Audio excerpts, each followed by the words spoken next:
Welcome back to Let's Play Defender's Quest by the developers. I'm Lars and And I'm James Cabot. and this is Level Up Labs.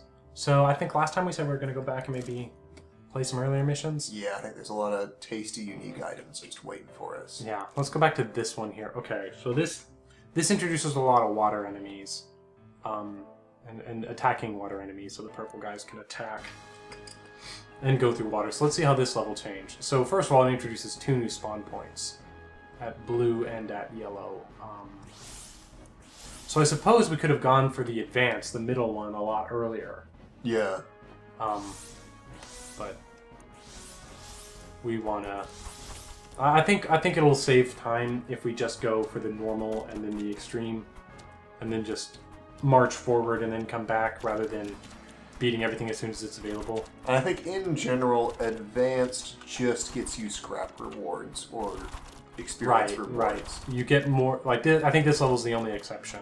Like usually the really good stuff is reserved for later. Now if we boost her up a couple times, her little cloud will expand almost all the way to the exit.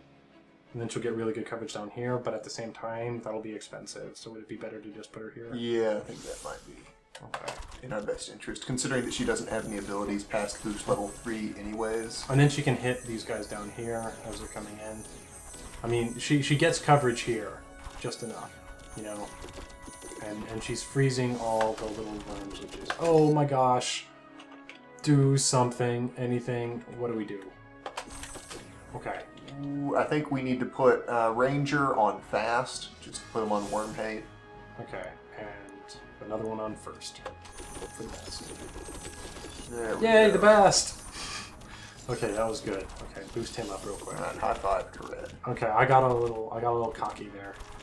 Alright, and then these jerks just come and circumvent your nice long... That catches me by surprise every single time I play this map. Yeah. Okay. It's like the way our status effect. So you can see her causing bleed every once in a while. I'll pause next time it happens. Yeah. So you can see the status effect right here, and then so it'll only show a status effect if it's relevant, and it only shows range here and attack damage because these enemies can attack. Like, well, there's no regular enemy here, but normally it would just show speed and damage against Azra, and that's just so that we show only things that are relevant. And then here's some flavor text we put about water enemies. I figured that, you know, these things are in rivers and stuff like that, and it makes it kind of a dangerous task to go fetch water for people. Yeah, that was, you covered all of the flavor text for enemies, I believe. Yeah, which was, there was a little iteration of back and forth with you. I checked with you to make sure we worked with them. what was interesting is we actually had, there were just like tiny little things you threw in there would actually like inspire kind of big story elements for me. Where, well, don't want to spoil anything, but stuff like where you were talking about Zelamir having poisoned Ozmal in order to be able to turn him into a revenant inspired an entire huge chunk of the end game. And it was something that never would have occurred to me on my own. It was just that one little kind of throwaway sentence that was just there to explain why Zelamir couldn't do that to everyone. It was just something Lars threw in there real quick. And I was like, actually, I can extrapolate from that. This is really cool. Okay, we need something right now. Please. I love Marcos's little swipe animations there. Yeah. They just feel so chunky. That's something, if you are ever animating swordplay, I would highly, highly, highly recommend you pick up a machete or some other actual functional sword. See my brother for details.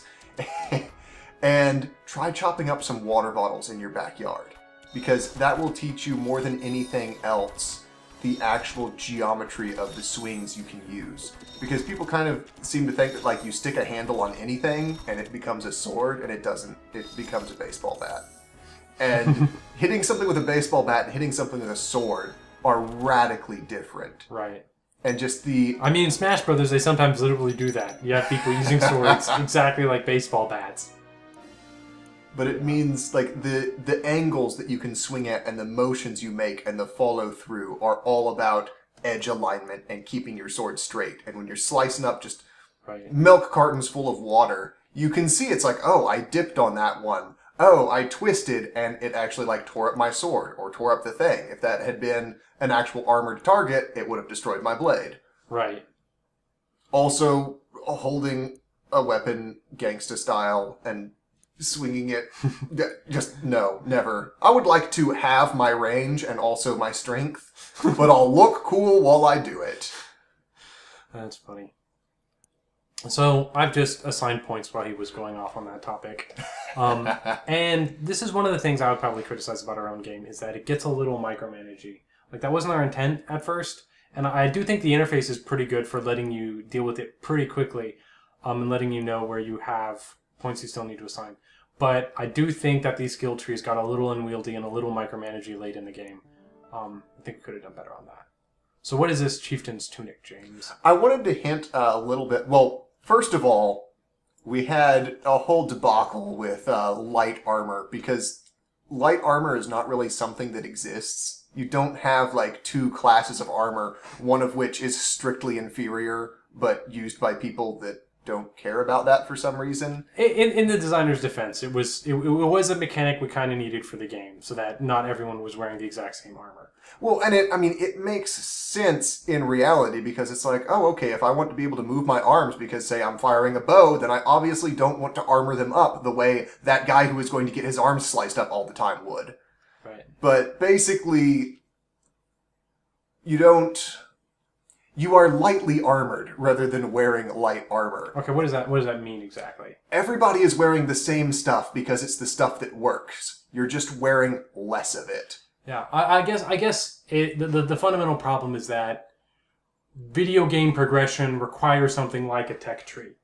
And when you're not really progressing forward in time all that much so that technology can naturally advance, I guess you need to come up with some kind of kludge that takes the place of a tech tree. And the way people usually do that is like, oh, you start with the wood sword, then you get the copper sword and the bronze sword and the obsidian sword, and it gets to all levels of ridiculousness. So we just kind of have to make our best happy medium between reality and the needs of the game. That was actually something that worked really well with our setting, is that we could have that progression because of where you are. It's like, oh, I have a crappy sword. It's falling apart, but it's better than this rock tied to a stick, which is what I had before. Right, but no militaries are actually outfitting their frontline troops. Here in the southwest corner of the map, we give all our soldiers the finest wooden swords to go off into battle with. Yo. All those people over in the northeast using machine gun bazooka swords, well, they're just heathens. Pretty much. Also, they're going to beat us. But it reminds me of, there's this really funny comic, like just an image I found on the internet. I might splice it into the video if I can find it. But it just showed like weapons in MMOs. And it shows like level 1, and it's like a wooden sword or something. And then like level 5 and level 10, it like starts to progress towards like a real sword. And then after that, it just like starts getting ridiculous. So something that looks like Cloud Sword. And I think like the last one is actually like a Christmas tree with the handle. Because you have to keep Dragon Ball Zing up the ante, and you just run out of room. Yep. So that was where, in order to get our progression of armor and to be able to separate that into things that like, hey, archers would wear this versus, hey, knights would wear this, I tried to kind of answer the basic, like, in a situation where things are trying to kill me, what am I going to wear? So your first step is to wear thick clothing. Or, hey, wear clothing at all. Right. And so, I mean, when you look at things historically, it's like, okay, I'm going to armor my stomach because I don't have ribs there. Right. Which is why the armored bikini is the dumbest thing I can ever imagine. And shame on you if you ever put that in your game. Well, let's do this one real quick, and then let's go beat another story battle for this episode. So this one puts a lot more armored guys in. I mean, there's no new spawn points here. I suppose we could have thrown one in there. That would have been just cruel. But with this level's kind of interesting. The setup for it is interesting because the enemies are not in range for a long time, so it's basically all up to your rangers if you want to get any damage in them for that walk time. Yeah, it's either put all of your trust in your meat grinder or put a lot of emphasis on your rangers. And the first guys out of the gate are armored, so we need someone who can deal at least 30 damage in a single shot. And I think if we boost up Keta to level 3, we'll get that in rapid shot. Does she have any? And we don't have any armor pierce. But we do have bleed, which is going to help her because it makes enemies take more damage on future shots, and that extra bonus damage is calculated before armor is subtracted. So it might be even worth overboosting her, but then we'd be using a whole lot of money. Yeah. Let's put this one down here. Well, is she even gonna... I don't know if she's even gonna muster it, so we should probably just have like a knight-based strategy here. I mean, you can get more bang for your buck out of your knight putting him late, but if you put him in early, you can peel the armor off early. So... And we do have the rangers there to shoot him up, so his knockback is not going to be wasted. Like, they will still be... His counter is not... Here's an example of a level where his counter is not very useful. Because there's no melee attackers. Yeah. And it would have been really smart for me to make that work against melee attackers. I just boosted him anyway. Why? Okay, well, let's put Slack down here at the meat grinder. Carve you up into tiny pieces of turkey point. Okay, so you see here every time that little white shot means no damage is happening. There's a little clonk that happens when that happens. And then whenever it's yellow, that means she's get a hit. And you can see how much damage is happening because the critical hit means that instead of getting like 1 or 2 points of damage over the tax, it's actually like a whole lot. And I'm gonna have her focus. Well, these guys are all in range here, so we don't have a setting for take out the most dangerous enemy on the targeting. We don't have a single targeting. That might be something for the sequel. Yeah, there were actually... Man, there was a lot of stuff that we talked about for Rangers. I remember we discussed briefly... She's almost taken them out. Yeah, go for it. Yeah, I remember we talked about having crossbows as something that you could buy and equip that would basically give you armor pierce, but at like a massive speed penalty. Right. And it would mean doing twice the animation, and then you would have 2 whole tiers of items or genres of items that were only usable by one class, and it would have been cool, but it added a lot of dirt to the game. Right. Yeah, I mean, basically... Whoa, that lady is taking a lot of hits. I'm going to put him here so we can cover these guys both.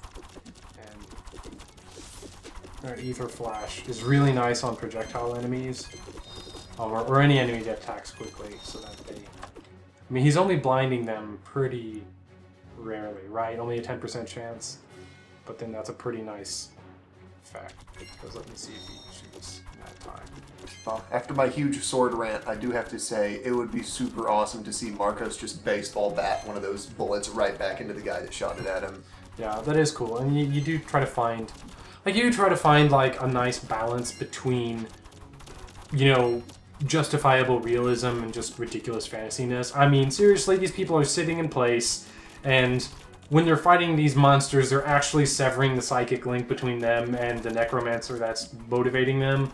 So, but I do still at the same time feel like it's worth putting the effort in, you know, rather than just saying, oh, it's a video game, I don't have to think about anything.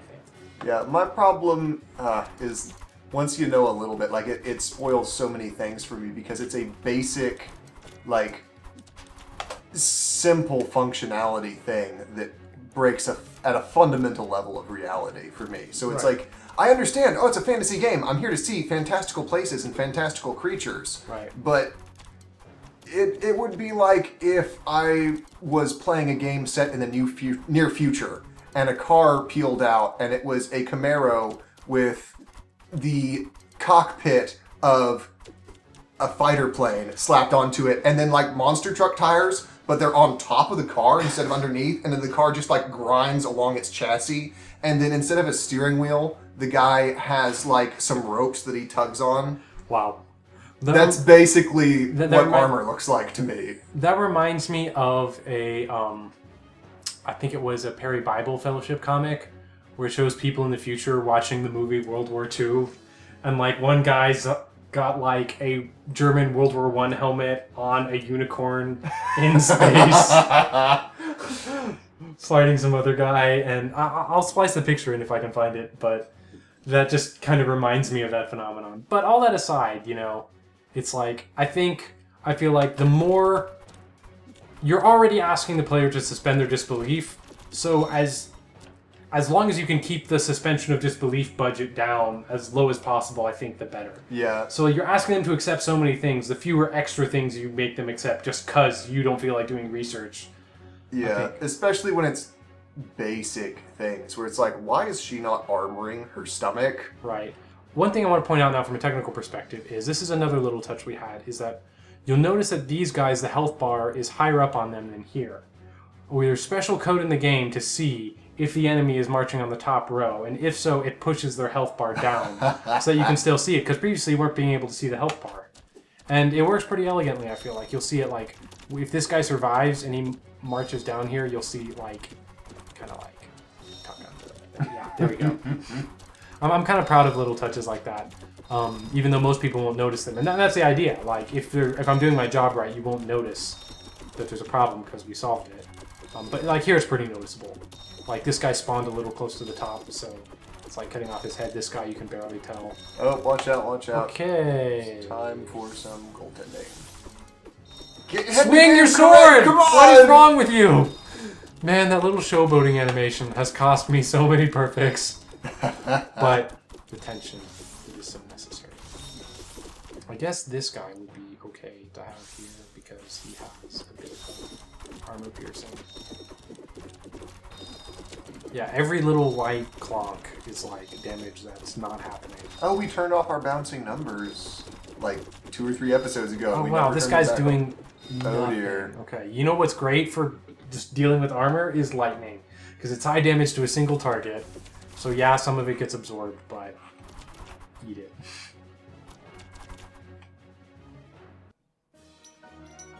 Yay. Ding, ding, ding, ding, ding. Okay, say something interesting while I assign a bunch of points.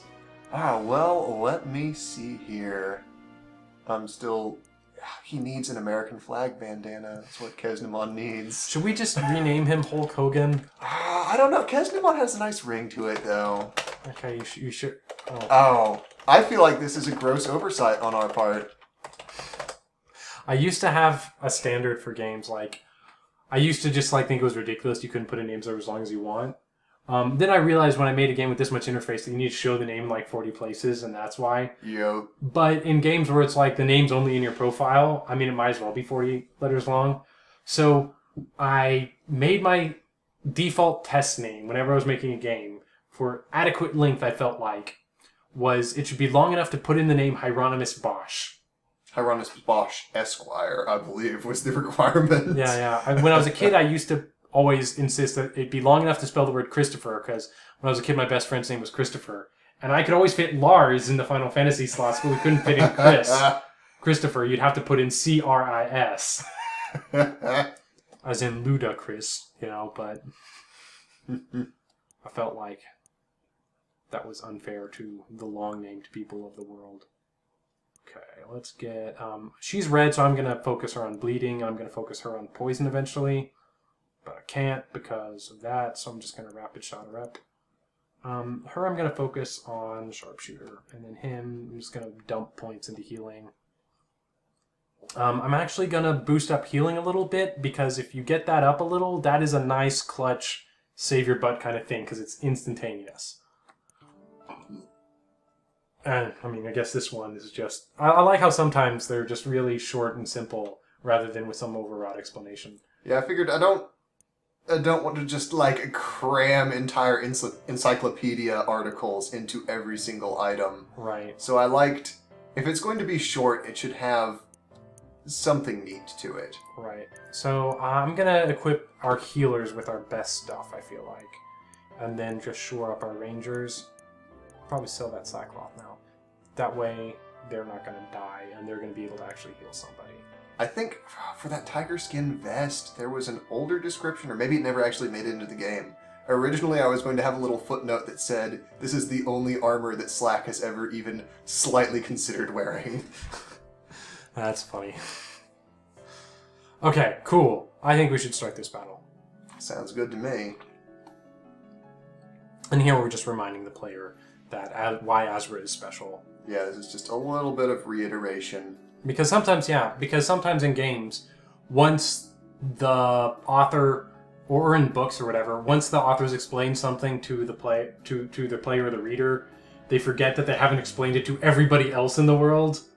I mean, you want to avoid having like super long recaps for everyone that comes along, but it's usually something that you should at least note. Yeah, and I mean, I don't think we like live up to that entirely all the time, but I did try to introduce the characters to something for the first time in a way that felt like they weren't just in the know suddenly because the player already knew it. Right. And then here's where we start to explain a little more exactly of the mechanics of our justification for the halfway world, you know. We'll leave that as an exercise to the reader, whether it counts as contrived or not. So yeah. And then in the middle of the explanation, a ferocious dragon appears. Yep, I feel like that's how most explanations should go. Right. Just imagine how much exposition would be improved by a ferocious dragon appearing in the middle of it. Cool.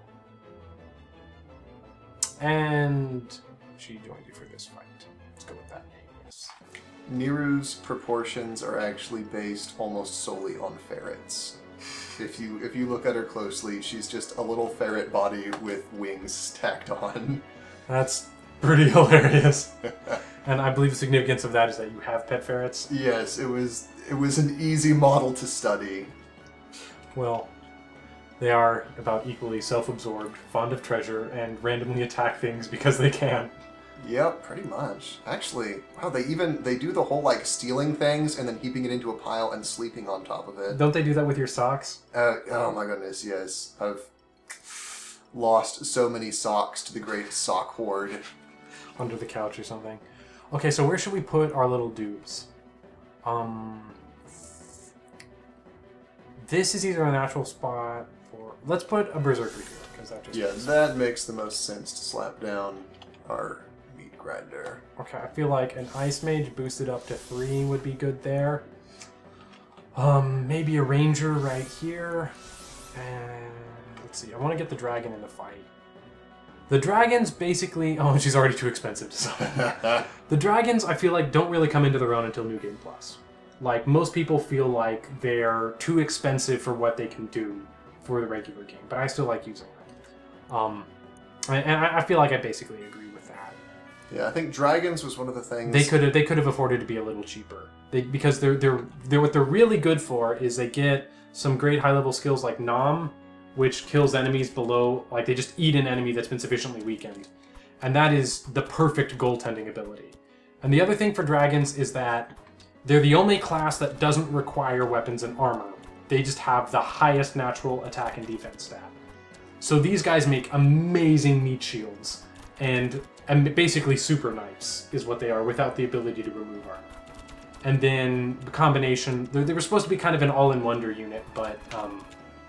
Well, originally, when we were first writing up the game, it was going to be a dragon rider, and you were actually going to have a little archer riding around on the dragon, and it was going to be ridiculous. Right, yeah, it was going to be pretty crazy, so like, the overpoweredness of rangers on top of a dragon.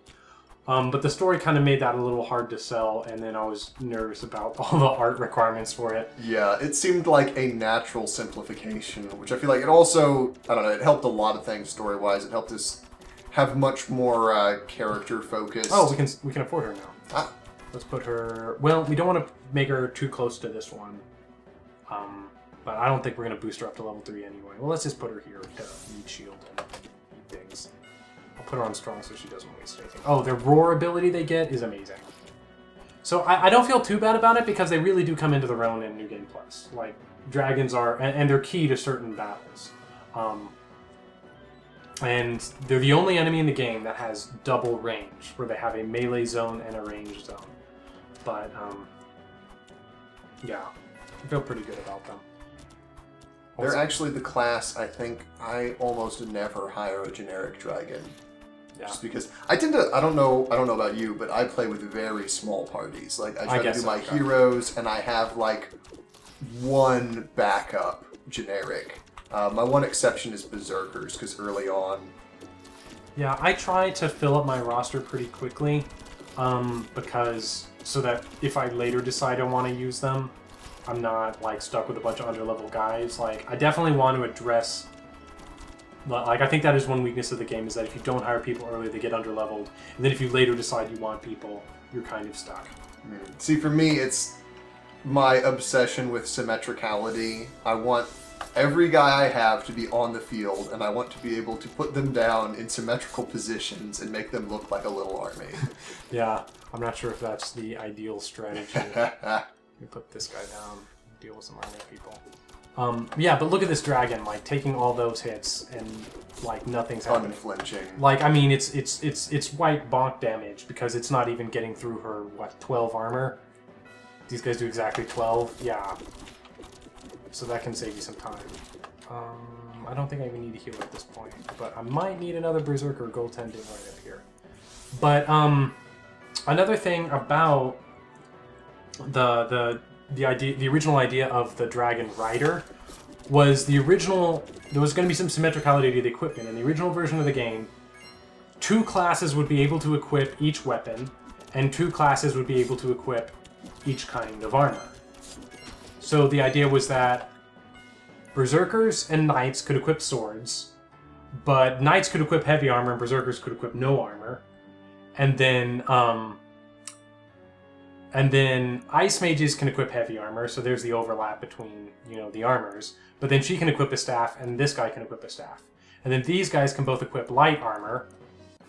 And then the last symmetricality would be these guys can equip no armor, and both of them can equip bows because the little rider on top would have a bow. Yeah. But then we just drop that, so Rangers are the only unit that can equip a bow. But because they're so essential, that's not like a big deal.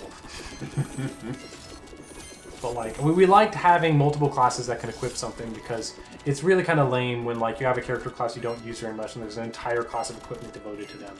That's basically just a waste of everybody's time. It's like, do I really want to invest in Fancy Pants Rapiers for my duelist, who is not as good as my punch people in the face with a sword guy? Yeah. It's like... And then you always get... it gets really strange when you find shops that specialize in nothing but, you know, gilded cowbells or whatever this thing is that right. can only be used for some reason by 1% of the population. Right, exactly. And you coincidentally never find them until after you've recruited that person. I mean, we basically commit that sin here, but... You can get heavy armor before you can... That's one of the... Or I think heavy armor is one of the first uniques you unlock. So yeah, you can actually get items before you can't buy it. Yeah, that's true. Okay, so we're not immune. Oh, madness! This is the amazing skill. Yes. 10% chance of critical to flurry. Yes, please. Okay, let's see. Hard Knock, I feel like, is pretty amazing. I mean, you put enough points into Armor Break, and this guy, that's fine. Like, I feel like Armor Pierce is another one, strictly dominated skill. Like, Armor Break is generally, in almost all situations, better. We tried to balance it, but... Yeah. It's basically better. Okay, range focus is pretty nice. What keeps it from... It's interesting that it's not totally overpowering, though, because the deal about range focus is it gives you more range, which is great. But if you've always got a target for your ranger, it doesn't matter how big her range is in terms of DPS. So it's one of those things that seems like it would be a dominant stat, but it's not. It's more situational. I basically only ever invested in it when I had a unit that I was focusing entirely on, like, boost level 1 and 2 stuff.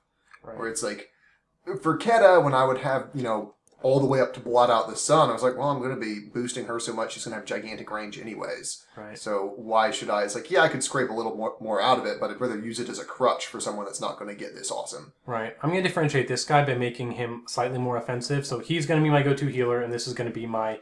Give me a fighting chance to deal with dark people. And by that I mean enemies. the little dark shrouded worms. We may just dub the audio track here. I am not a racist. Anyway, so the little shadow portions that you see here on the characters are actually dynamically applied. This was my cheesy way of upgrading the character art without having to do too much work. Yep. And it puts this on and puts basically a multiply layer on it.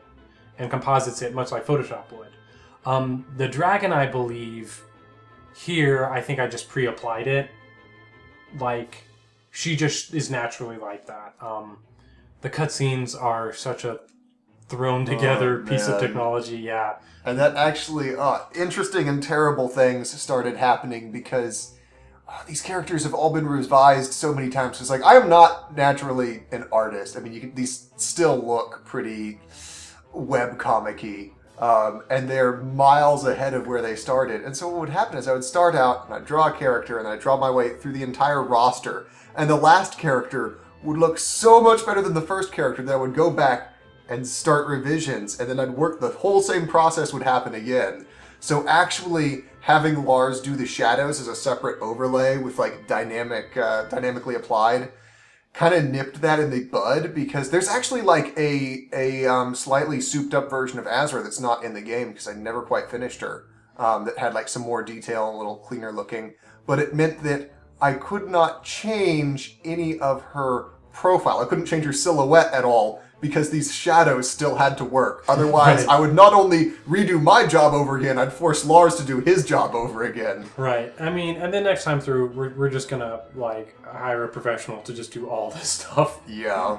So that is when we ran out of budget and had to do it homegrown. But anyway, let's get back to the story here. So she's referring to us as mortals. What's that all about? Nero was very fun to write because we just took the whole superiority complex and played it to the max. So we basically just wrote her as like a Roman or Greek god. At least in her own mind. Yeah, and then just kind of stuck with it. So, like, do all dragons feel that way or just this one? I feel like that's a fairly common characteristic. Perhaps not universal, but... But yeah, so what I really like about it is when you first encounter Niru is that she like makes all these highfalutin claims of essentially being a god and, you know, you need to serve her and stuff. But it's clear that, or I think the players even mention this later, so I'll just let Azra say it for us. So yeah. The little tear in her wing there was added because I was writing one day and I was like, wait, if you had a dragon, why couldn't you just get it to fly you out? Right. Oh, we should probably address this. And we also need to address the motivation of why is a super powerful dragon who considers herself a divine being ever gonna go slumming with a bunch of filthy meatbag humans? Yep. And Azra obviously knows what's up when she first encounters this dragon and notices that and starts to negotiate. Yeah. And apparently played her cards right. I liked that the idea we were going for is basically Azra, as a librarian, is someone who has read a lot, and she kind of knows these situations. Right, and here's where she spells it out for us. Basically, like, the fact that we're alive and talking to a dragon means we have a card up our sleeve already. Because if she wanted to, she would have roasted us alive. So she must want something from us and is trying not to let us, you know, get keen on that fact. Yeah, whereas Keta is someone coming from a background of everything in the world wants to kill you and probably eat you. Right. And you should react accordingly. Right, and so this is one of the kind of places where, like, I mean, so far Keta's basically been the streetwise person who knows what's going on. And so this is kind of like one of the moments where, like, Azra gets to be empowered a little, and she grows a little on this trajectory towards the end of the game, where she starts off and all her book learning has done her no good. But now she gets, later on, she can draw on that expertise she has as a librarian to solve problems and do things like this and kind of like develop into this leadership role that she was kind of sort of unwillingly foisted into in the beginning, but is now growing into and seizing and making her own. And then here Rena comes in to parlay about this interesting show of wits. Yeah, this was something that really sprung in just because I wanted to do something different than like, oh, well, the fire people, they like the dragons because of the fire. Say your Christopher Walken voice. I think it's kind of morphing into Bill Cosby a little bit. I'm not sure where I'm going with that. Right, so anyway, so how did Quaid feel about the dragons? Or at least this one? Basically, what I wanted to do is... There's this phenomenon where, like, the closer something gets, the actually, like, oftentimes more antagonistic these things become. Where it's, like, close but no cigar. Right. So it really seemed to me that I felt like it would be more interesting and feel a little more real if the Quaid Fire Cult had a much more nuanced view of dragons than just like, oh yeah, dragons are way cool. They're like our spirit guides or something. Right. So anyway. And I also liked that once again it kind of played Azra as a powerful character in this role, where it's like, even Rinna is uncomfortable about this situation.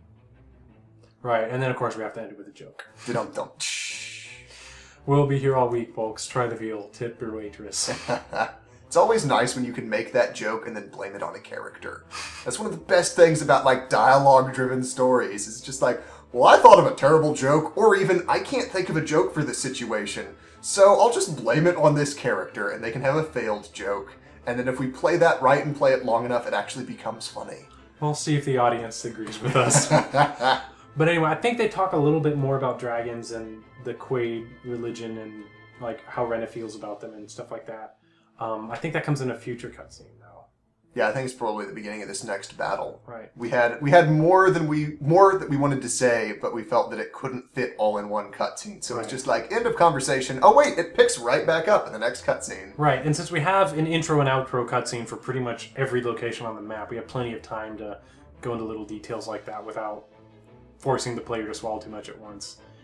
Anyways, we should probably leave that here and pick it up next episode. This one's been going on pretty long. Sounds good to me. Well, this has been Let's Play Defender's Quest by the developers. I'm Lars and James. And I'm James Cavan. This was Level Up Labs. See you next time.